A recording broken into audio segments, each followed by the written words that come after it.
So, welcome to the Menoparty. I feel like we haven't done this forever. It's been since June. So, I'm very excited to be here and I'm very excited to see you all. If you're new here, my name's Erika Shannon Hathaway. I am a certified menopause coach specialist, and I've also been in the fitness and wellness industry for almost 2 decades. There's Leah calling in from LA. I love it. So happy to see you. So, I am very, very excited today to introduce you to Hilary Russo, who is a dear friend of mine. Hilary and I have known each other for Oh, 10 like almost a years. decade, almost. I don't know where we are in this anniversary process. I think we just passed 9 years. I think we did too. Yes, we Yeah. met on Daily Burn and hit it off right away. Hilary is a trauma informed holistic practitioner, transformational coach, and health journalist. She's certified in hypnotherapy, which I think is so cool. And like, really want to and maybe I want to do that someday. She's certified in integrative nutrition and havening techniques, which is what we're talking about tonight. She's one of the first 150 people certified in havening in the whole country. And she's also part of the next gen of havening trainers that will be certifying and mentoring future practitioners. So, if this kind of feels like your jam tonight and you want to hook up with Hilary, we can do that for you. She has a media and military background. It gives her firsthand experience working with clients on secondary trauma, stress, and burnout for optimal work life balance. She's an international speaker. She's a health and wellness TV guest expert. You may have seen her on TV, and her globally top rated podcast, Holistically Speaking, is inspiring conversations of trauma to triumph through health, healing, and humor, and what it takes to be a happy, healthy grown up, which God knows we all need help with. She has a signature method called Hug It Out, and HUG stands for humor, understanding, and gratitude. And I'm going to make sure that you all have Hilary's information so that you can keep in touch with her, follow her. And I'm very, very honored to have been on her podcast. We have a really fun podcast episode called Menopause Does Not Have to Suck. So if you haven't listened to it, it's always fun. I really enjoy doing that. So I'm just going to kick it off by asking the question. As I was reviewing your bio, Hilary, it said that um, you specialize in secondary trauma stress. Can you tell me what secondary trauma stress is? It's okay. Good evening, All right. everyone. Hi, I'm Hilary. Yes, so secondary traumatic stress or secondary trauma, STS, compassion fatigue, there's so many different terms for it, is basically when you are feeling or having emotional attachment to something that somebody else is going through. And my gosh, this is like the perfect example of what we're about to experience tomorrow. It's the 23rd anniversary of September 11th. You might not have been down at the World Trade Center. You might not have lost anybody. I hope you didn't. But even if you turned on the TV and you were watching it over and over, if you turn it on now, they're already starting stories talking about it. Feeling what other people might have gone through is you feeling secondary traumatic stress. Them actually experiencing it firsthand is primary, right? Mm. So there are a lot of things that we experience in life. Every time we turn on this thing and we're scrolling through, we're looking through the internet, we're watching TV, we read the paper. It could even be as simply as, your child falls and hurts themselves and you feel the pain that that child is feeling because that is compassion fatigue, vicarious trauma, secondary traumatic stress. And it's something that really I got into because of my own journey being a health journalist, covering 9/11 back in the days, I mean, forever ago, but still up to the time that I've been covering a lot of stories that deal with health, I see a lot of this firsthand. And back then, I didn't even know what that was or knew that what I was taking home with me. I was thinking I was burned out, overwhelmed, tired, annoyed I had to work late. But sometimes that STS, that secondary trauma, is really what I was experiencing, much like first responders deal with this, practitioners deal with this. Pretty much everyone deals with it, but there's certain fields that tend to have it happen to them more because they're so exposed to trauma every day. Oh, absolutely. And also, we just lived through a pandemic, Hilary. So we are That really is, like just, I yeah, mean, that's primary and secondary stress, right? correct. Like that is the epitome of secondary traumatic stress because we were witness to so much loss and so much pain and so much uncertainty. And while we might have gotten through it okay, we were still trapped in our little boxes, watching boxes, and didn't know really how to process it. And that's a perfect example. But even something is 23 years ago that we're talking about tomorrow that happened and really impacted the world, in addition to something like the pandemic, even if it doesn't impact you or didn't, fortunately, hit anyone in your family, there's something about feeling the upset of, and the duress of someone else that is going to impact you because you're compassionate human beings. So just by virtue of our being the age that we are, women of a certain age here on this call, it's pretty much guaranteed that at this phase of life, we are all dealing with some degree of secondary trauma stress. Agree or disagree? I would say there probably is some level of secondary traumatic stress that each and every one of us has been through at some point and some time in our life, whether Mhm. it was a person you knew personally, or it could be something that you viewed or witnessed or heard about, and it or worked with someone that has gone through it. So it's very hard to think that anybody would be free of that when we are really living in a digital age, a global village where the internet is so readily available to us. It's kind of hard to shut the world down. And we also have a presidential debate tonight, right after this Menoparty. So this could not have come at a better time to have a Yeah. nervous system regulation before that, because, Mhm. election years, no matter who's running, are always charged. Oh, there's Anna sighting. Are always charged with, and I told her to come down here tonight because I thought that she'd like to hug it out too. Um, Yay, come hug it out with us. yeah. Definitely. So Yes, that's yeah, a I really mean, good example. That's a yeah. good example too, because like no matter what side of the fence you're on, and absolutely we all have a right to vote, especially if anyone here, most of us I imagine are here in the States. We have this big presidential election coming up, but we're hearing so much about it beforehand, Mhm. right? And so regardless of your side, it's really just the fact that we're kind of being infiltrated with information, overwhelm, and then we're going to sit down and watch something, and it's going to be quite interesting to watch that, but you're going to get like worked up.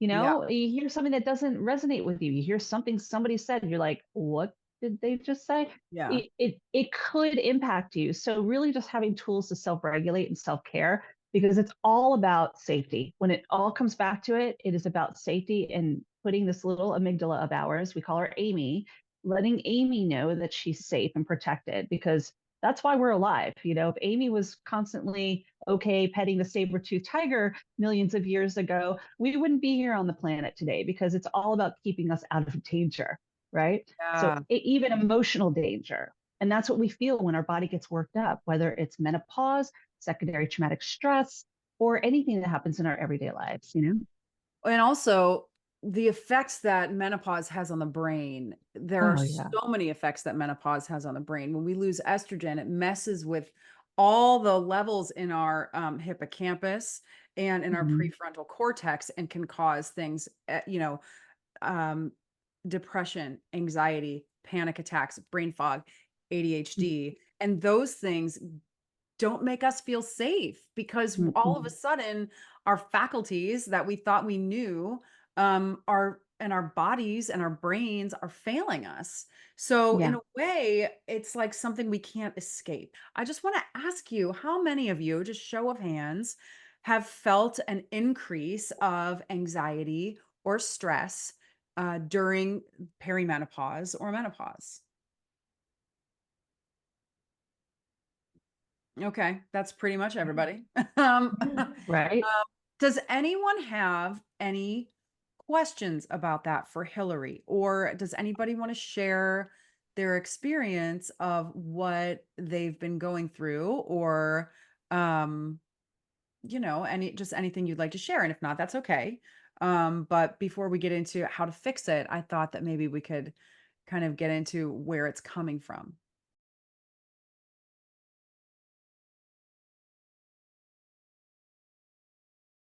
It could be any or all. And I imagine like just being a human being, we're constantly in a place where we have to protect ourselves. So it could very well be all. And like going back to what you said, Erica, like we are, and this is just such a perfect example what you're sharing.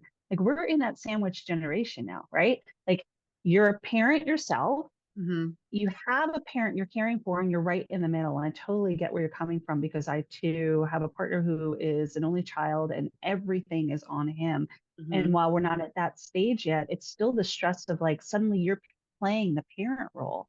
Suddenly you're taking on, I've got to take care of this age, and I got to take care of this age, and I got to take care of this age. That whole idea where we take on the parental role to our parents because they are getting older. Yeah. And I mean, imagine, like, does anybody else feel like that? Raise your hand if you if Oh you my feel like God. that, whether you're the unpaid caregiver, right? See, like it's not required to take care of your parents, but we do that because we're empaths, we're compassionate, we care, we want them to be okay.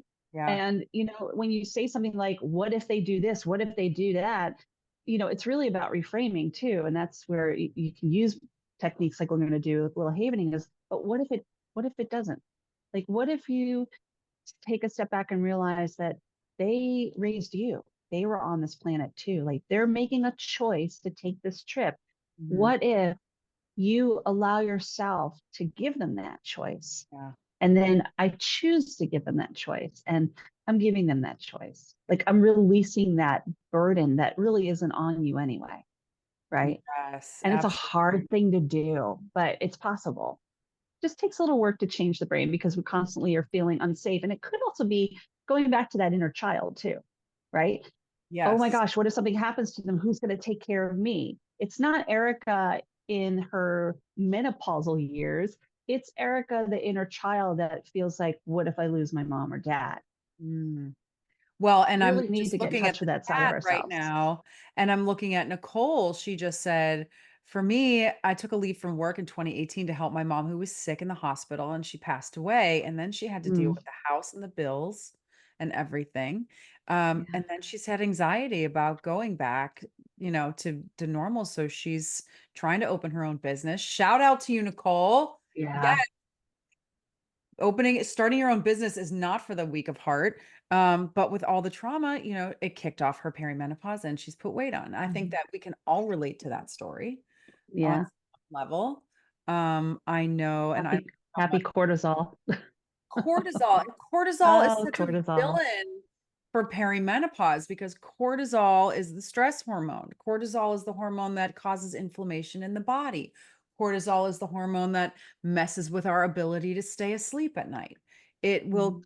it will just amp up for so many reasons. So let's talk about how we can lower our cortisol, Hillary. My Let's. yes. Talk to Yeah. us about hug it out. Talk to us about hate. Yes. Tell us what it is. So I just want to really hold space for everybody that's here first and just say that, you're all in this beautiful state of awareness, which is like you could just be going through this process and not joining the menoparties and not seeking additional support, but having support and community is so important because while you might all be in different stages as a woman in midlife, we're all have to go through it. It's almost like the later end puberty, which I think Erika, you and I talked about that on Holistically Speaking on the episode you were on. It's like we go through puberty a couple times in our lives, and this is kind of like that stage of puberty just later with a little bit more wisdom, right? Yes. And a driver's license, and and maybe a mortgage. I And don't the know, ability to drink but alcohol and correct, find drugs when we need them. right. But it is a stage of puberty, and it also is a stage of grief. When you think about it, you look at yourself in the mirror and you're like, God, my body's not where it used to be. I can't run as fast. I can't eat like I used to be able to. What's going on? Why am I feeling like I'm in a hot yoga studio 1 minute and the next minute I'm in the Arctic and then the next minute I'm standing on a subway grate in July? I And mean, through no like your fault of your body, own. None of that, right. including the weight And gain. No fault of your and own. forgetting things and all the things that come up. But it's like we really do need to have humor in. I'm going to say this is part of a healing process. It's a healing and a growth process at the same time. And like what Erika brought up, I have this program that's called Hug It Out. It's an acronym for humor, understanding, and gratitude. And that is so essential for you in your healing and growing process because you need to have the humor and these little things. A perfect example was just yesterday, Erika, you commented on this when I put on my Instagram that Schitt's Creek meme video where it's like, I mean, it was, and it just resonated with me when I found it. I'm like, oh wait, I'm going to rewrite So the funny. information over it, because I'm like, we got to laugh at the fact that we're going through this stage of menopause or perimenopause, right? Hmm. And then having an understanding for ourselves, like truly embracing who we are and how we're showing up in the world, and understanding that this is a process that every woman has to go through, right? It's different for women. 100% of people Absolutely born female will go go through through this process. menopause. Right. And even those who might have had hysterectomy or have overcome, have overcome some illnesses, and maybe they've had certain parts of their bodies removed to be well. And I have a perfect example of a friend who had breast cancer and she had part of her uterus removed. And it's like there's certain people that might not go through what we go through because they don't have Well, that'll those kick them into menopause even harder and faster and stronger. It's hard for them. right. I Yeah. mean, she So still it's has her ovaries, which is good, but even removing the uterus, that'll mess with your yeah. progesterone. I mean, you know, anybody who has any sort of reproductive surgery, or goes through chemotherapy, anything, it really messes with your estrogen production. So yeah. Yes, and you're going through it in your own way, right? Yes, So having an absolutely. understanding of who you are, your journey is not Erica's, it's not Meredith's, it's not Karen's, it's not Nicole's. Like we are all here because we are a sisterhood, an odyssey, a community of women, much like the Red Tent, if you've ever read the book. It is a community, a collective of people coming together and saying, yeah, I'm going through something. And then it's leaning on your older sisters and your younger sisters because we're all going to go through it or have, right? So you have the understanding, and then you move on to the state of gratitude. And gratitude is like that exclamation point at the end of Hug It Out, because gratitude is less about the things outside of yourself. A lot of us gratitude journal, we say, oh, I'm so grateful for, we rely on November to be the thankful gratitude month, but it's like, these are things outside of ourselves. It's Mhm. really high time we start being grateful for what we're bringing to the table. I'm a great mom. I make a killer lasagna. This isn't me. I'm just throwing these out there. I, I'm I'm a wonderful friend. I am a badass at my work that I do. Like whatever it is, be grateful for what you're bringing to the table, because there's scientific proof that if you start your day with 2 minutes of gratitude, and I've said this many times before, you actually have a 27% chance of having, or a higher chance of having a good day 6 to 8 hours later. So imagine putting your feet on the floor, and before you even get up, you are doing like 2 minutes of gratitude about who you are, right? Wow. Imagine what that could do for you later. And that's pretty powerful. So that's pretty much what Hug It Out is. And part of the Hug It Out method is one of the modalities I use that Erika brought up, which is the havening technique. And havening, there's only about 1,000 of us in the world, more so overseas, actually, more so in the UK than here in the They're always States. ahead of us in all these kinds of They things. are, and like I can't even get into why, but we're seeing more people. Like we're seeing doctors and practitioners and nurses and teachers, first responders. All these people are starting to put this into their everyday. And then, like as a trainer, I'm starting to see more people wanting to have this modality close to them Mm. so that they can potentially use it in their practice if they go on for certification. But you can certainly use it with your family and friends in a non-professional manner at any time, anywhere, right? Okay. So I'd love to share with you what havening is. I want to keep track of time because I know it's We're 8:30. good. Perfect. We're good. We have a half an Awesome. hour. Anne says, I like that. Finding something about me to be grateful for. I swear there are days when I Please do. literally write, I am grateful for this cool morning or the birds or something silly. I will try to add a list. How about before we go, how about everybody pop something in the chat that they're grateful for about themselves? Love that. Something Like, about it too. what are you Everybody just grateful pop something. for? And it could be small. It doesn't have to be huge. I mean, that's part of something that I have. And I have a book that I'm writing called The Hug It Out Method. Um, In. and I'm very excited. Actually, just one honorable mention with Hay House. So we'll see what happens there. Oh, I'm so Um, excited for you. yes. But with the Leah Hug It can Out play the Method, shit out of a piano. I love that. Leah, maybe yes, that's you'll, amazing. you'll play for So us. that's who you are. You bring music to the table. What else? I What gotta read else? this stuff. I gotta wear my glasses. I'm grateful I have a good pair of glasses. Grateful that you care for others. Yes, Yes. you really do. I'm grateful.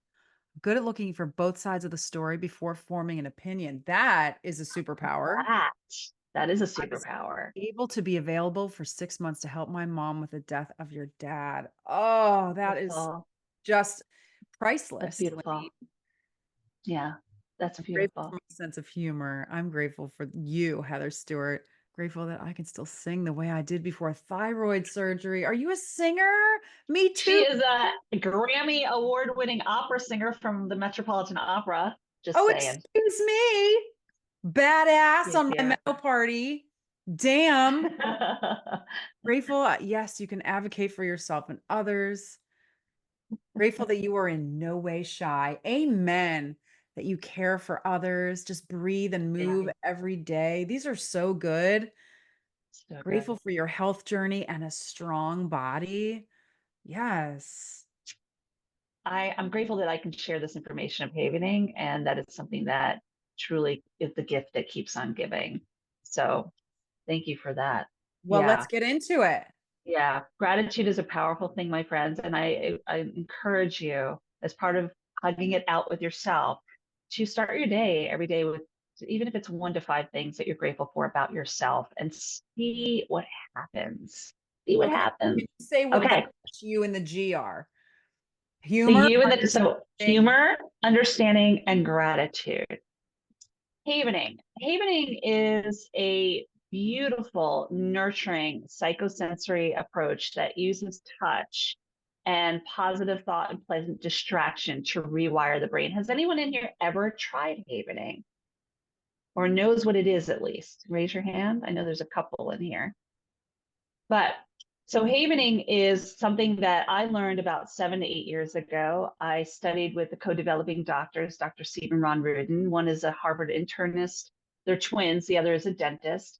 And they're out of New York. And I fell into it. Havening was something that I fell into when, believe it or not, I was at a birthday party in New York City at a bar. And I met the COO of Havening. And you know how it is when you meet somebody, the first thing they say is, "Oh, what do you do? Oh, what do you do?" And before I knew it, this woman's like, "May I touch you?" And I'm like, "I don't know what kind of part, Well, I don't know what kind of party this is, but bring it on." No, but I was already a holistic health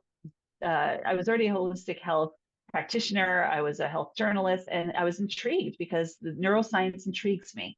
mhm, So what havening is it's a transitive verb. It comes from the word haven, which means a safe place.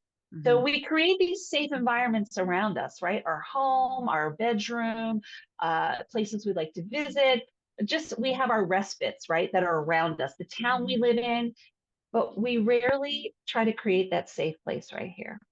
And mhm. that is so important because this is really the most important piece of real estate and the only piece of real estate you own, right? What So was it's I just high time. reading? Yeah, I was just reading, oh my God, what am I reading? I'm reading like 4 books right now, but it for said that. like you are the only person, you, who is there when you're born and there when you die. Yeah. And you must cultivate a loving relationship with yourself Mm. because you are really at the end of the day all you got. And I just Yeah, love you come into this world naked and you leave it naked, you that's know? that's right. And there could be people that support you, and you can be in community, but when it comes down to it, the most important relationship and love affair you should be having is with yourself. Yeah. And so many of us That's a don't true do love that. affair, right? And we're hard on ourselves, right? That's why gratitude's so important, remembering what you bring to the table. So when you're thinking about that in the world of havening, Mhm, havening is this neuroscience based approach that helps you build resiliency, helps empower you. It could also be useful with de-encoding trauma. And I'm a trauma informed practitioner of this modality. I don't take it lightly because trauma work is not just anyone can do it. There's even therapists out there that don't really do trauma informed work. And so finding someone who can support you in that area is really important. But while I mentioned it's a transitive verb for the word haven, a safe place, because there's this little part of your brain that looks like a tiny little almond called the amygdala. And we all learned about this in school, right? So Amy, the amygdala, you can call her whatever you want, but it's just the first three letters of what amygdala, how you spell it. Amy is designed to keep you safe. She is designed to keep you out of danger. And when she senses danger in your body, what you say, how you feel, she is going to go into fight, flight, freeze, or fawn, right? So it's really Fight, up to you to flight, bring her back. freeze, or Freeze fawn. or fawn. Mm-hmm. Okay. Yeah. So it's important that you build this beautiful love affair with Amy too, right? Today And is for Amy. For those who beautiful. might I visit love my music that. theater friends from company, mind. So great. So havening is a very easy self-applied approach. It can also be applied by the practitioner if you choose, but I would say 50-50. Most of my clients are 50-50. I have clients in person and I have clients all over the world. So you can do this over virtual as well as in person. But the beauty of this approach is that it can be self-applied to self-regulate and self-soothe for self-care. And what it is it's like you're washing your hands. We'll Should just we do simply it? do it together. Let's just try it. And then we'll Yeah. do a little session. Or you're giving yourself a hug, right? Or you're doing a gentle massage on your face. Mm, Yeah. that one. And when you apply the havening touch, and you can use any or all three of these, there's no choreography, Erika, the dancer. You can actually stay with your hands or do it on your arms or go back and forth within any of these three. When you pair that with a positive thought or a pleasant distraction, something that brings you joy, it could be an experience, a vacation you took, a favorite place you love to visit, a song you love to sing, counting, the alphabet, whatever it might be, whatever that distraction is, when you pair that with havening, the touch, you actually are releasing oxytocin, serotonin, dopamine, and GABA, these happy hormones that you release in your brain. Love that. And obviously oxytocin is the stress hormone, right? So it lowers your cortisol, lowers your blood pressure, can increase the dopamine, the serotonin, the oxytocin, and then it can actually put you in what they call a delta wave state. And delta wave is sleep state. This is even the lower state than you are in meditation. It is the lowest brainwave state you have. And this allows you to turn that chaos in your mind into calm. And then you move into that parasympathetic nervous state, which is your subconscious mind. And it is very useful to change your thoughts, your moods, behaviors, your habits, anything that is coming up for you that doesn't feel so good. You can change it, and it's rapid and it tends to be permanent. You know what I love And about this? yeah, I love that when we feel anxiety or we feel panic or we feel like that fight or flight, um, so often we feel like we have to fix what's inside, like we have to fix mm, the problem from the inside out. But this is like an yeah, outside in approach.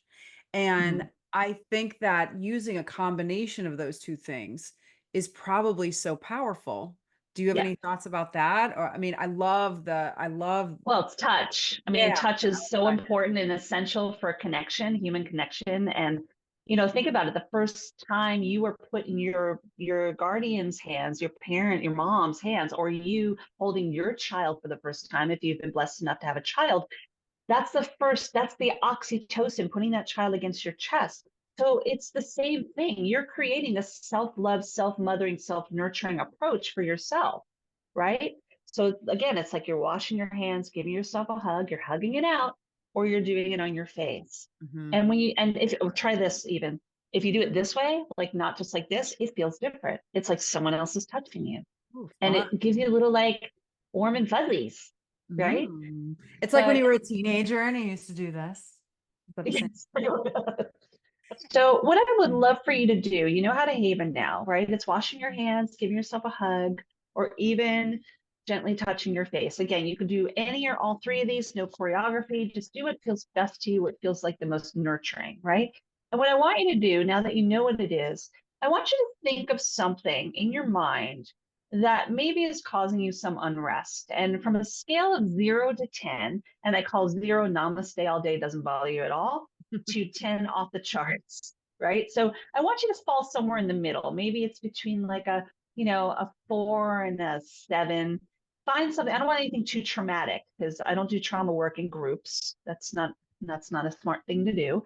I want you to just find something that might be disturbing to you or upsetting you, something you'd like to see go away. And then Once you have that number, remember the lower the number, the better it is. So somewhere in that 4 to 7 to 8 range, find something that is in that number range. And then I want you to give it an emotion or feeling. So like, if you're worried about watching the debate, because Erika, you brought that up. If you're like, oh my God, how's this going to go? And I'm feeling like a 7 right now. And I'm like, I'm furious or stressed or whatever it might be.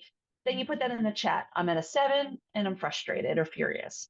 I'm overwhelmed and I'm at a 4. Whatever that might be, I want you to bring something to mind because you're going to see the beauty and the magic, the true magic behind this neuroscience.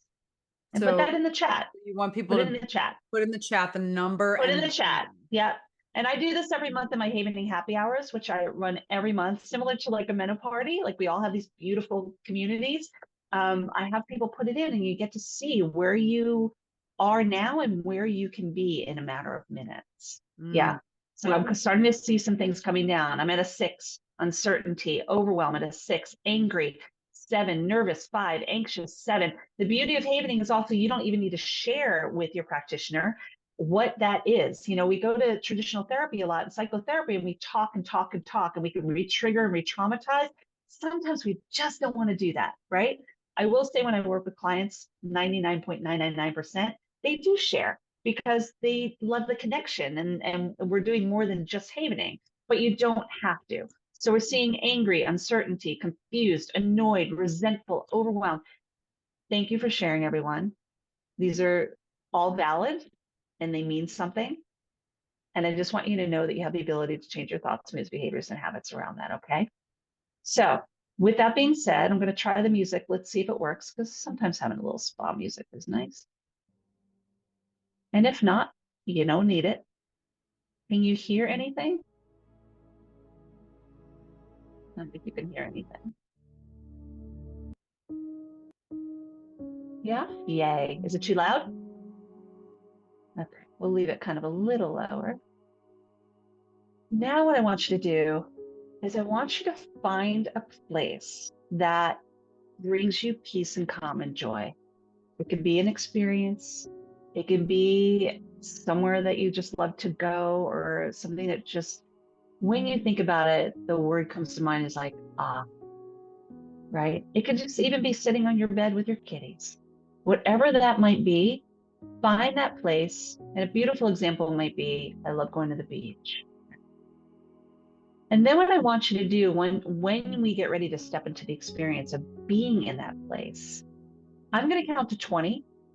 And on that journey, with each number that I hit, you're going to find something within that experience that brings you peace and calm and joy. So you're just building on this experience, right?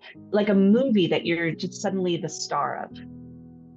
And what I want you to do, and I invite you to do, is with each number, find something. So like if it is the beach, maybe number 1 is the sand under your feet. Number 2 is the sky is blue, or number 3 is the waves in the background. You can hear them, right? You're activating all your senses.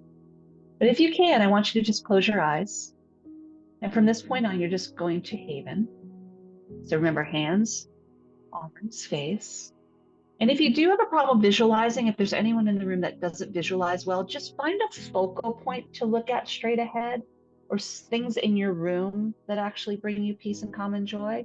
But if you have the ability to imagine and visualize, go ahead and close your eyes and allow yourself to go into that movie in your mind. Go to that neural garden that's just full of flourishing flowers and blossoms. Okay? And then what I invite you to do is just do a quick body scan, almost like you're standing there looking at yourself in a mirror, and imagine a beautiful healing light from the crown of your head, moving down your head, moving down your cheeks, lowering your chin, relaxing your jaw and your shoulders. Just bring your body to ease. That's right. And then I want you to just imagine that light going all the way down your arms, out through your fingertips. And then imagining going down your spine, all the way down your chakras, from your crown chakra all the way down to your root chakra. Feel it moving down the front and back of your legs until you're grounded. And for that brief moment, just know that you're really grounded and you're rooted. You're part of this ecosystem, just like a strong tree that sways through the storm. You are that too. And then I invite you to come back up and just see a gate or a door in front of you. And imagine yourself opening that door, gate, and stepping into that movie in your mind, into that experience, into that place that brings you peace and calm and joy. And just take a deep breath. Like you're here, you're there. How easy it is to get there. And then what I invite you to do is just take that first step. And if you choose to just sit still, that's fine too, right? You can make this experience whatever you choose it to be. And then what I invite you to do is to move into step 2, finding something else in that experience that brings you peace and calm and joy. And then move on to 3, keeping your eyes closed and just really being a part of the experience. And then move on to 4 and 5. And on 5, take a deep breath. And allow yourself to just breathe in good energy. Breathing in good energy and then breathing out more good. And then I invite you to take that next number forward, moving forward to 6 and 7 and 8, 9. And then on that 10th step, take another deep breath and maybe activate another sense. Maybe you smell something or see something or taste something or feel something in that space. And then move on to 11 and 12. Beautiful, everybody. Keep havening. Remember to just keep moving your hands because that's the important part of the havening touch, is that you're actively havening. 12, 13, beautiful. 14. Then that 15th step, take another deep breath in and hold it for a moment and release. Beautiful.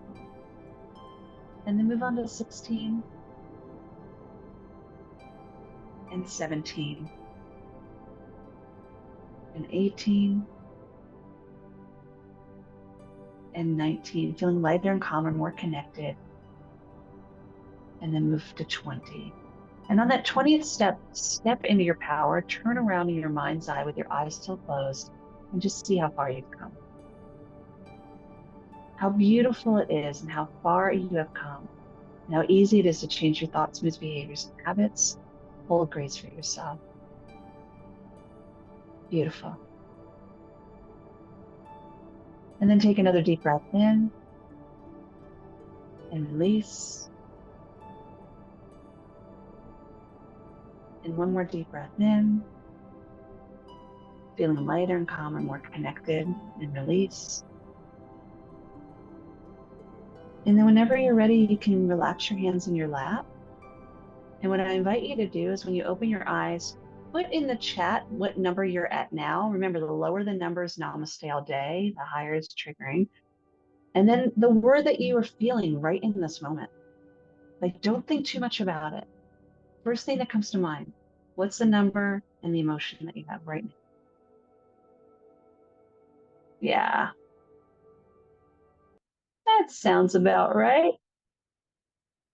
Grounded, calm, comforted, peaceful, calm, peaceful. 2s and 1s, a little bit clenched, understood.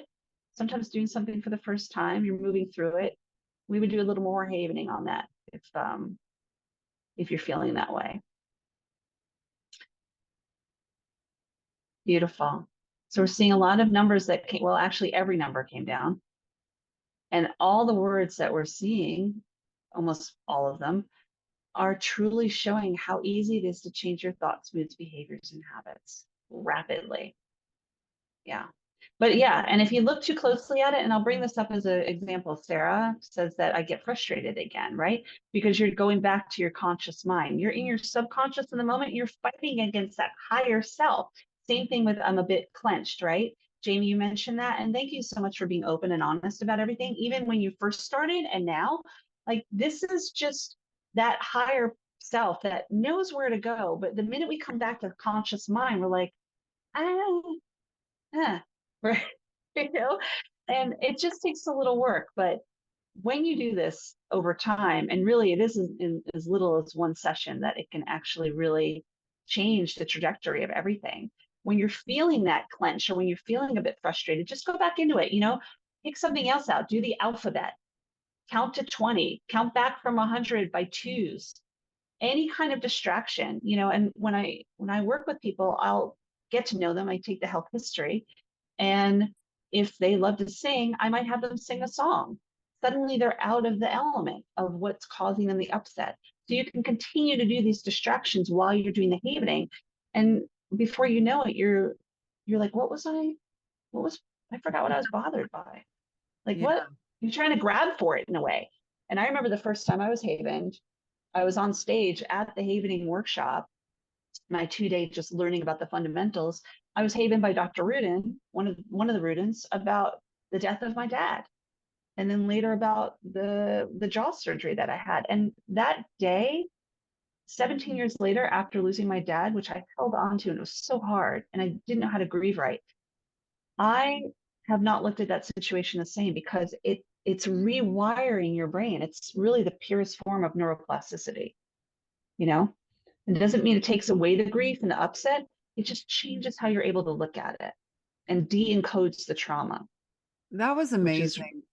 I so really think glad. that this is such an incredible tool for Yeah. us, especially now, Yeah. Oh, especially yeah. in this time in our history as a nation, and in this time of our lives as midlife women with so much going on. And so I would be curious to know, just from all of you, if you could just drop in the chat like a situation that you encounter often, menopause or not related, that you could call on this practice for.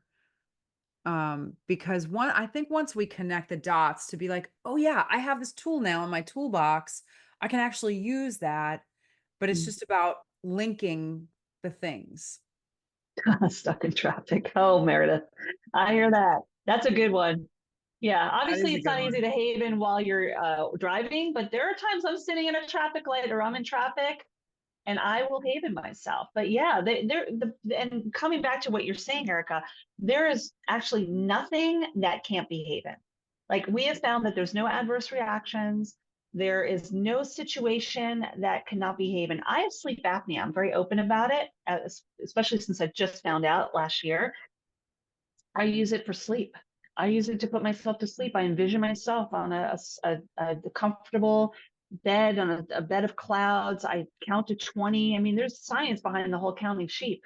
It's not just for little, nursery rhymes. The Yeah, counting is the distraction. The havening is the touch and the oxytocin and changing the trajectory of things. It can be used for everything. I work with a lot of children. Um, Especially here in Bergen County, I'm part of a program that is in Jersey that offers free mental health to families. And I get a lot of kids. I mean, they're overwhelmed. They're overwhelmed by using this thing. They are overwhelmed just in everyday life. And a lot of these kids are pandemic kids, yeah. they were, you know that, right? So there's no body, no age, no situation, no ailment that's really off the table with havening as we continue to explore this beautiful modality. It's incredible. It's really great. And I'm so grateful that you've been here. And so you can come back to this as many times as you wish. And I'll put all of Hilary's info in there for you. And thank so you. be sure to join her community and check out her podcast, which is fantastic. And yeah, and Hilary, I mean, Love you, my sister. dream. What a dream. I love you guys. Thank This you is for being great. here. Sounds Take good. care, everyone. Please be Thank you, everyone.